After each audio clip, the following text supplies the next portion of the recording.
Hi, I'm Casey Belkin. And I'm Kevin Valente. We're going to show you how the quartz crystal clock works. So we'll start off with the power source. So obviously the battery. What it does is it feeds electricity to this quartz crystal in this electrical circuit here, as you can see right here. And when voltage is applied to this crystal, it vibrates at a very high frequency. It vibrates 32,768 times a second. It gives us a very accurate timing mechanism as a regulator. And so when this vibrates, it also puts off electricity, and so it can read the amount of electricity that's coming off of it and also help to regulate this. This is called piezoelectricity. So the significance of this frequency being so high is that no amount of shaking or rocking ship would ever come close to interfering with it, because this is like our pendulum. Since it's going so fast, unless our ship was, say, vibrating close to this frequency, then we wouldn't have a problem. It has a very small thermal expansion coefficient, less than 1/10 of a second per year. So what that means is heat and weather is only going to minimally affect our accuracy of time. The regulated reading from this quartz crystal, what it can do is now send a pulse of electricity through this coil of wire, which acts as an electromagnet, and to turn this first gear, electromagnet is charged, it'll turn this gear each pulse. And so that's our whole circuit all the way to this first gear can be considered our escapement from the quartz crystal vibrating all the way to this pulse, and electricity through the coil can all be in one way or another considered our escapement. So we have this first gear here, this black gear that has a magnet or a metal inside that acts with the magnet. Take this out. This is gear 1. I'm going to have it diagrammed out here. And then that transfers energy to this gear number 2, which sits right next to it. And that is drawn out here. And that gear transfers gear to this gear number 3 with the long pin.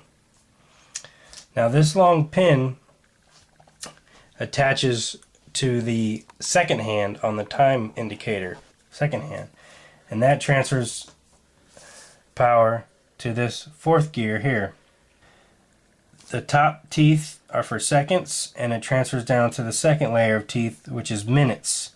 And this holds the minute hand and turns for the minute hand on the time display.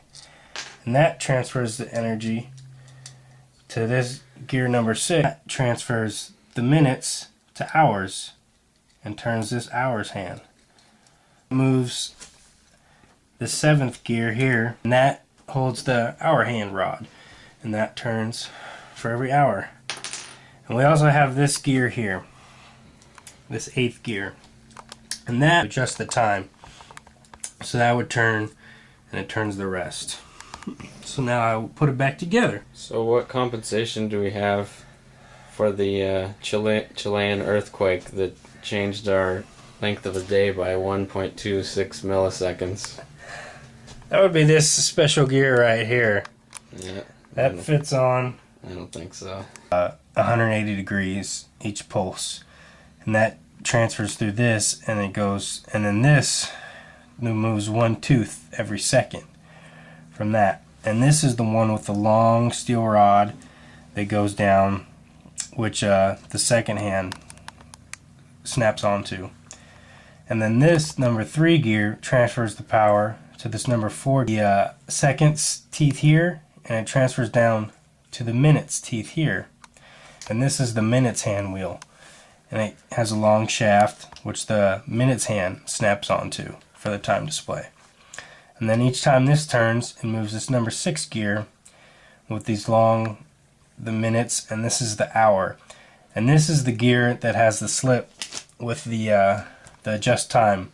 This is the adjust time wheel that just turns these 3 wheels. It does not hit the 4. And then so the hours goes to the 7 wheel, and this is the hour rod that the time display hour hand pops on. Gear ratios that we've calculated out. First of all, we have this formula down here, which is the gear ratio equals pi times the diameter of the driven gear divided by pi times the diameter of the drive gear. And so we also have this other gear ratio formula, which is you can just count the teeth, and the teeth of the driven gear divided by the teeth of the drive. Also calculated the first this gear between the minutes and the hours all the way down here. And so what I came up with is for the seconds, for every 1 rotation in that primary magnet gear, that we had 0.03 repeated rotations in the second hand. Little whiteout mark right on this gear, so we can see it disappear every pulse, and it's moving half a rotation each pulse. So each half a rotation we're getting 1 tooth movement here, and this gear is 60 teeth, so which is convenient because this is the seconds gear, so each second it moves 1 tooth for every pulse that we have here. Go ahead and throw this seconds hand on here just to verify that our clock still works after we put it together. This is probably about the 15th time this clock has gone apart and back together again, and we still have seconds turning in the correct direction.